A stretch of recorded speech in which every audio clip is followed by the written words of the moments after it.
ना मोदी बचा पाएगा ना अमित शाह। असम के सीएम जो अपने आप को राज्य का राजा समझते हैं, चुनाव के बाद वो जेल में दिखेंगे और मुख्यमंत्री को जेल जाते हुए यही मीडिया दिखाएगा। आपके चीफ मिनिस्टर अपने आप को चीफ मिनिस्टर नहीं समझते हैं, असम के राजा समझते हैं। और मैं आज आपको बोल रहा हूं कि कुछ ही समय में आपको यही मीडिया वाले आपके चीफ मिनिस्टर को जेल जाते हुए दिखाएंगे और इससे उनको ना मोदी बचा पाएगा ना अमित शाह बचा पाएगा। आप देखना, वो जेल के अंदर आपको दिखेंगे। अगर आप उनकी आवाज सुनोगे तो पता लगेगा कि उनकी आवाज के पीछे डर है। बड़ी बड़ी बातें करते हैं, चिल्लाते हैं, लेकिन आज उनका चेहरा देखना, आवाज सुनना, एक डर है उनकी आवाज में, क्योंकि वो जान चुके हैं कि एक न एक दिन उन्हें जेल में डाल दिया जाएगा।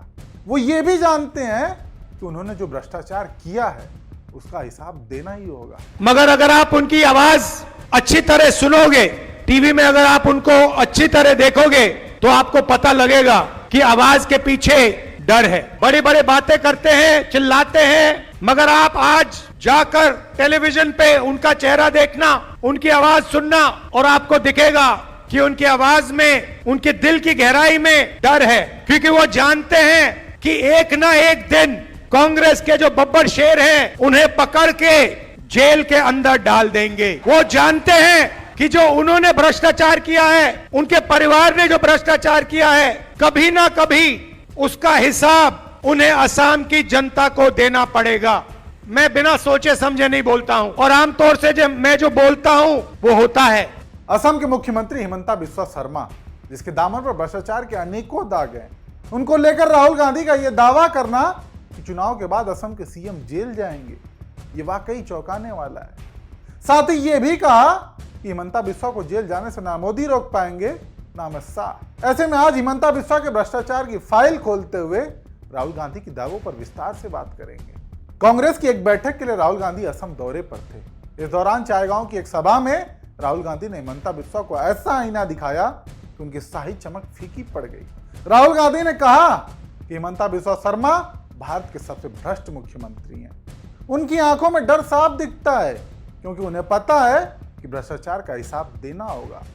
राहुल गांधी ने तो यहां तक कह डाला कि हिमंता 24 घंटे असम की जमीन और संपत्ति को अंबानी अडानी की झोली में डालने में व्यस्त है। आपके चीफ मिनिस्टर अपने आप को चीफ मिनिस्टर नहीं समझते हैं, असम के राजा समझते हैं। और असम का राजा 24 घंटे कभी अडानी को, कभी अंबानी को आपका धन, आपकी जमीन देने में लगे हुए हैं। राहुल गांधी का यह बयान सिर्फ एक राजनीतिक हमला नहीं है, बल्कि 2026 में होने वाले असम विधानसभा चुनाव की रणनीति का हिस्सा भी दिखता है। लेकिन जानने वाली बात यह है कि हिमंता बिस्वा शर्मा पर भ्रष्टाचार के कौन कौन से आरोप हैं जो राहुल गांधी को इतना विश्वास दे रहे हैं कि वो खुलेआम जेल की बात कर रहे हैं। हिमंता बिस्वा शर्मा का नाम भ्रष्टाचार के कई बड़े घोटालों से जुड़ा रहा है। हिमंता का नाम शारदा चिटफंड घोटाले में प्रमुखता से उछला। इस घोटाले ने पश्चिम बंगाल और असम के लाखों छोटे निवेशकों को बर्बाद कर दिया। शारदा ग्रुप के चेयरमैन सुदीप्तो सेन ने अपना 18 पेज के कबूलनामे में सीधे हिमंता का नाम लिया। दावा किया कि उन्होंने 3 करोड़ रुपए नगद लिए। 2024 में सीबीआई ने हिमंता के घर, उनकी पत्नी के न्यूज चैनल न्यूज लाइव के दफ्तर पर छापा मारा। खुद बीजेपी ने हिमंता बिस्वा को शारदा घोटाले का पोस्टर बॉय बनाया था। लेकिन 2015 में हिमंता के बीजेपी में शामिल होने के बाद सारी जांचें ठंडे बस्ते में चली गई। और यही नहीं, 2015 में बीजेपी ने खुद हिमंता को लुई बर्जर घोटाले का मुख्य संदिग्ध बताया था। यह घोटाला गुवाहाटी में जल आपूर्ति परियोजनाओं से जुड़ा हुआ था, जिसमें रिश्वतखोरी तक के आरोप लगे। बीजेपी ने बकायदा एक बुकलेट जारी कर हिमंता को कटघरे में खड़ा किया। लेकिन जैसे ही वो बीजेपी में शामिल हुए, फिर सारी जांचें गायब हो गई। कांग्रेस ने आरोप लगाया कि हिमंता की पत्नी की कंपनी को किसान संपदा योजना के तहत 10 करोड़ रुपए की सब्सिडी दी गई। साथ ही असम में बागानों के टेंडर कथित तौर पर हिमंता के परिवार को मिलते हैं और हर महीने 200 करोड़ रुपए की सिंडिकेट राशि उनके पास पहुंचती है। ये कोई छोटा मोटा हिसाब किताब नहीं, बल्कि बड़ा खेल लगता है।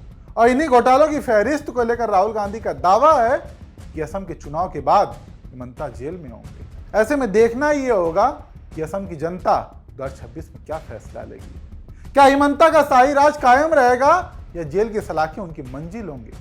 इस पर आप दर्शकों की क्या राय है, मैं कमेंट करके जरूर बताएं।